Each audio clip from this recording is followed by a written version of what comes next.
ഈ കോൺഫിഡൻസ് കൊടുക്കേണ്ടത്. അവനെ കൂടെ പറ്റും, എനിക്ക് ചെയ്യാൻ വേണ്ടി പറ്റും. നീ ചിലപ്പം ഈ 3/4 പേജ് എന്ന് പറയുന്നത് അവൻ പഠിക്കുന്ന സ്റ്റൈല് വ്യത്യസ്തം ഉണ്ടാവും. അതിനെ നമ്മൾ മാറ്റിയാൽ ഒരു പക്ഷെ അത് 1 പേജാക്കി മാറ്റാൻ വേണ്ടി പറ്റും. അപ്പൊ ഇവൻ സ്ട്രഗിളർ ആണ് എന്ന് ഞാൻ തിരിച്ചറിയുന്നിടത്താണ് ഒരു ഉസ്താദിന്റെ 6ാം കണ്ണ് 6ാം ഇന്ദ്രിയം തുറക്കുന്നത്. ഇവിടുത്തതോ ദ ഡിസ്ട്രാക്റ്റഡ്. എന്നതാ കുറേ നേരം ശ്രദ്ധിക്കാൻ കഴിയില്ല. 2 പേജ് ഖുർആനിൽ പിന്നെ അവിടെ അട്ടം നോക്കുന്നുണ്ടാവും അല്ലേ? ചില കുട്ടികളൊക്കെ ഉണ്ട് പാഠം തരാനൊക്കെ വന്നു കഴിഞ്ഞാൽ ഭയങ്കര രസമാണ്. ചില കുട്ടികൾ പാഠം തരാനൊക്കെ വന്നു കഴിഞ്ഞാൽ ഉസ്താദിന്റെ അടുത്ത് ചെയ്തിട്ടുണ്ടാവും. ചിലപ്പോൾ ഉസ്താദിന്റെ അടുത്തുള്ള ഫോൺ ഇങ്ങനെ അങ്ങ് നോക്കുന്നുണ്ടാവും. ഈ ഫോൺ എത്ര ഉസ്താദേ? ഒരു മോനിക്ക് വേറെ പണിയൊന്നുമില്ലേ? ഉസ്താദ് അങ്ങനെ ഫോൺ വാങ്ങും, വണ്ടി വാങ്ങും, ഇതൊക്കെ നോക്കണം. എൻ്റെ പണി കൊണ്ട് ഡിസ്ട്രാക്ട് ആയി, പെട്ടെന്ന് ഡിസ്ട്രാക്റ്റഡ് ആവും. ഇങ്ങനെ നമ്മളെ വായിക്കണം, നമ്മളിങ്ങനെ സമയം നോക്കി ഉസ്താദിന് തിരക്കുണ്ട് ഉസ്താദ്, അപ്പോൾ ഡിസ്ട്രാക്റ്റഡ് ആണ്. അപ്പോൾ ഇവൻ്റെ പ്രശ്നം എന്താണ്? ഈ ഡിസ്ട്രാക്ഷൻ നമ്മുടെ പുതിയ ജനറേഷൻ ഇതിൻ്റെ ശരിയായ ഇരകളാണ്. കാരണം നമ്മൾ സോഷ്യൽ മീഡിയ അങ്ങനെ റീൽസിൻ്റെ ലോകം 30 സെക്കൻഡ്സിൻ്റെ ഉള്ളിൽ നമുക്ക് പുതിയൊന്നിലേക്ക് കടക്കണം. അവിടെ നമ്മളിങ്ങനെ സ്ക്രോൾ ചെയ്ത് പോകല്ലേ. അപ്പോൾ നിങ്ങളൊക്കെ ആ മക്കളാണ് 40 മിനിറ്റ് നമ്മളെ സഹിച്ചിരിക്കുന്നത് ഒരു ക്ലാസ്സിൽ. അവാർഡ് ശരിക്കും ആയിരിക്കും കൊടുക്കേണ്ടത്? നമുക്കാണോ അവർക്കാണോ?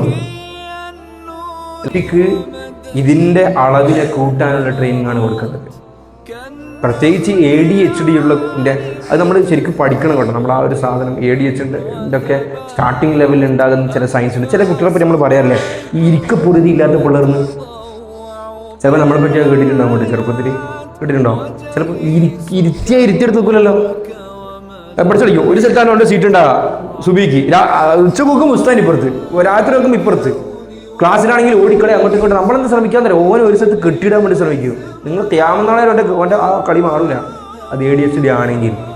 അപ്പോൾ നിങ്ങൾ വൺസ് അത് തിരിച്ചറിഞ്ഞ് കഴിഞ്ഞാൽ നിങ്ങൾക്ക് മനസ്സിലായി ഇവനിക്ക് ADHD ഉള്ളവർക്ക് നമുക്കറിയാലോ അറ്റൻഷൻ ഡെഫിസിറ്റ് ആണ്. എന്നാൽ എന്താ, ഒരു സാധനത്തിലേക്ക് കുറേ സമയം എന്ത് ചെയ്യാൻ കഴിയില്ല. നിങ്ങളുടെ ക്ലാസ്സിൽ അങ്ങനെ ഒരു കുട്ടി ഉണ്ടെങ്കിൽ നിങ്ങൾ ഒരിക്കലും നിങ്ങൾക്ക് ജുസുപാടെ ഇരുത്തിയിട്ടാണ് കൂടെ കേൾപ്പിക്കാൻ കഴിയില്ല. പിരാന്ത് പിടിക്കും എനിക്ക്. നിങ്ങൾ എന്ത് ചെയ്യും? നിങ്ങളിത് തിരിച്ചറിഞ്ഞാൽ നിങ്ങൾ എന്ത് ചെയ്യും?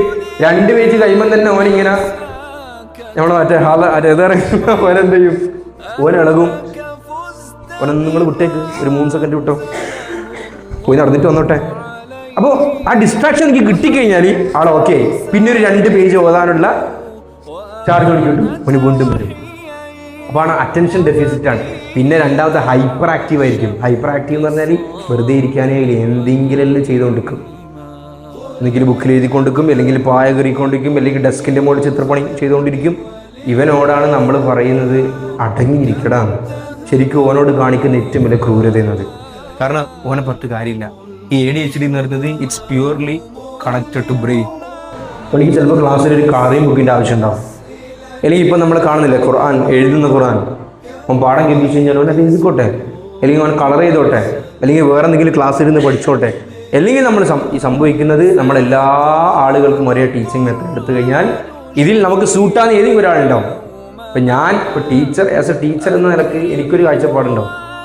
അതിൽ പഠിപ്പിക്കാൻ നിന്നാൽ അതിനോട് യോജിക്കുന്ന ഒരു കുട്ടി മാത്രമോ 2 കുട്ടി മാത്രമോ അവിടെ കണക്റ്റഡ് ആകും. ബാക്കിയുള്ള ആളുകൾ എൻ്റെ കയ്യിൽ മിസ്സായി പോകാനുള്ള സാധ്യതയുണ്ട്. അപ്പോൾ പുസ്തകം തേക്കുള്ളൂ, ബാക്കി അതിനനുസരിച്ചിട്ട് ബാക്കി കഥ പറയും. പിന്നെ അതോട് കൂടിയിട്ട് അന്നത്തെ പാഠം പോകും. അല്ലെങ്കിൽ രാത്രി പുതിയ പാഠം പഠിക്കാൻ വേണ്ടി ഇരുന്ന് കഴിഞ്ഞാൽ ചില കുട്ടികളെ കഥ കുറച്ചിലേക്ക് ഭയങ്കര രസമായിരിക്കും. പറയുന്നത് മഹാപട്ടത്തരായിരിക്കും, പറയുന്നത് ശുദ്ധ നുണയാണെന്ന് പറയാം. പക്ഷെ അവരെ ദ വേ ഓഫ് പ്രസൻറ്റിങ് ഉണ്ടല്ലോ, എല്ലാം അങ്ങനെ വായിക്കാൻ തുടങ്ങി അവരെ ഇതിലിരിക്കുന്ന ആളുകളുണ്ട്. അവർക്ക് കിട്ടേണ്ടത് എന്താ? Needs direction.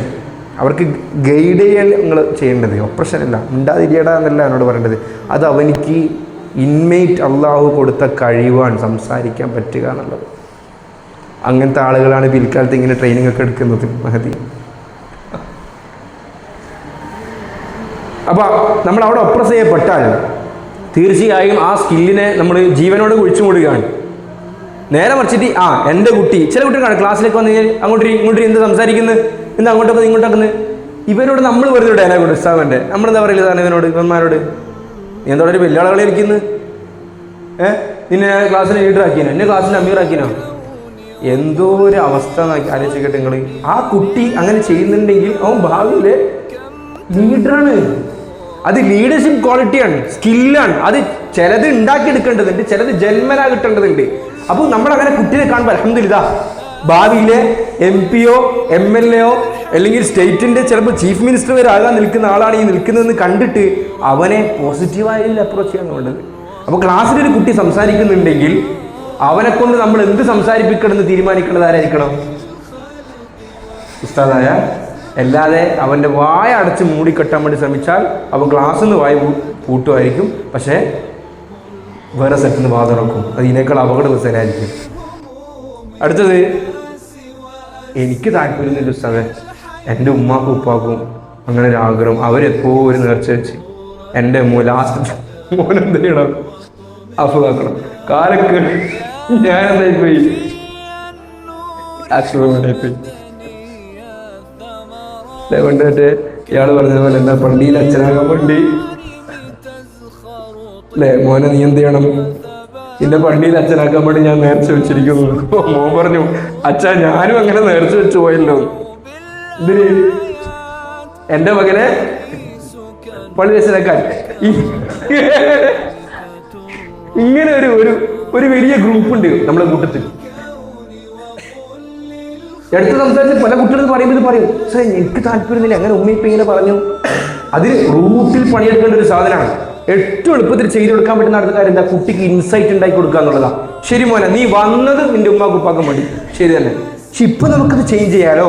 അപ്പൊ ഇങ്ങനെയുള്ള കുട്ടികൾ, ഞാൻ എനിക്ക് വേണ്ടി പഠിക്കുന്നതല്ല, എൻ്റെ കുടുംബത്തിൽ ആരോ അങ്ങനെ പറഞ്ഞിട്ടുണ്ടായിരുന്നു, ഒരു കുട്ടി ഒറ്റയ്ക്ക് സംസാരിക്കുമ്പോൾ മനസ്സിലാവും, അല്ലെങ്കിൽ അവരുടെ ആ ബിഹേവിയറിൽ മനസ്സിലാകുന്നുണ്ടാവും, പുറത്തേക്ക് സാധനം വരും. അപ്പൊ അവർക്ക് കൊടുക്കേണ്ട എന്താണ്, നമ്മൾ ഇൻസൈറ്റാണ് കൊടുക്കേണ്ടത്. ശരി മോനെ, നീ വന്നത് പാപ്പാക്ക് വേണ്ടിയായിരുന്നു, ഉമ്മാക്ക് വേണ്ടിയായിരുന്നു, പക്ഷെ ഇപ്പം നമുക്കൊന്ന് ഷിഫ്റ്റ് ചെയ്തുകൂടെ, ഇത് നിനക്ക് ലാഭമുള്ള ബിസിനസ് അല്ലേ.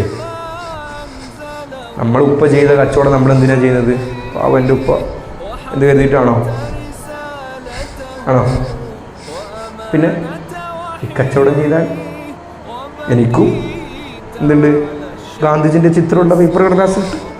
ഞാൻ കാര്യം പറയാം, നിങ്ങളൊക്കെ പഠിച്ചിട്ടാണല്ലോ ഇവിടെ എത്തിയത്, സ്റ്റുഡൻ്റ് ആയിരുന്നല്ലോ. നിങ്ങൾ ഇതിൽ ഏത് കാറ്റഗറി ആയിരുന്നു?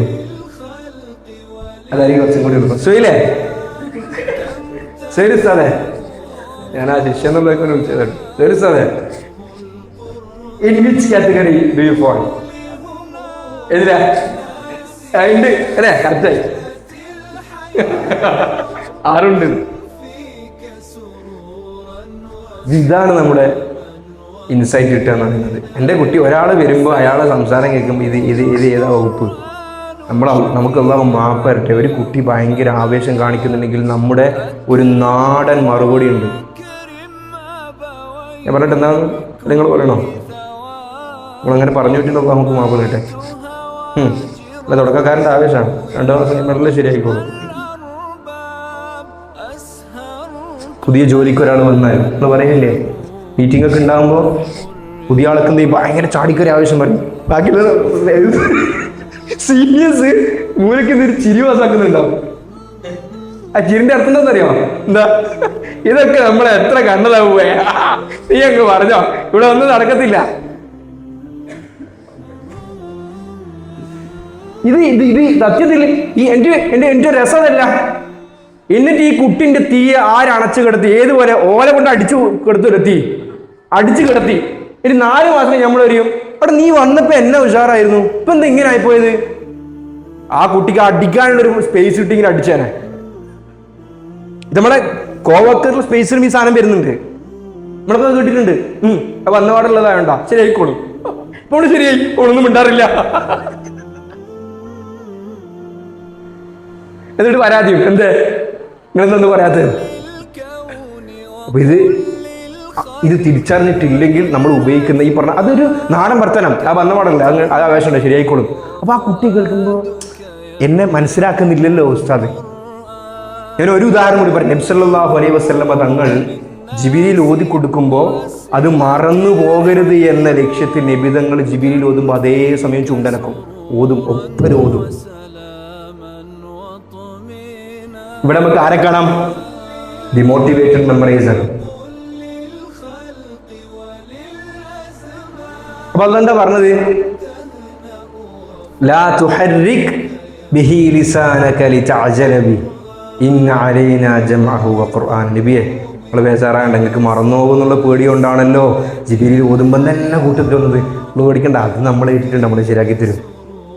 നമ്മൾ ഓതുമ്പോൾ ജിബിരിയിൽ ഓതുന്നത് കേട്ടാൽ മതി. ഇല്ലാത്ത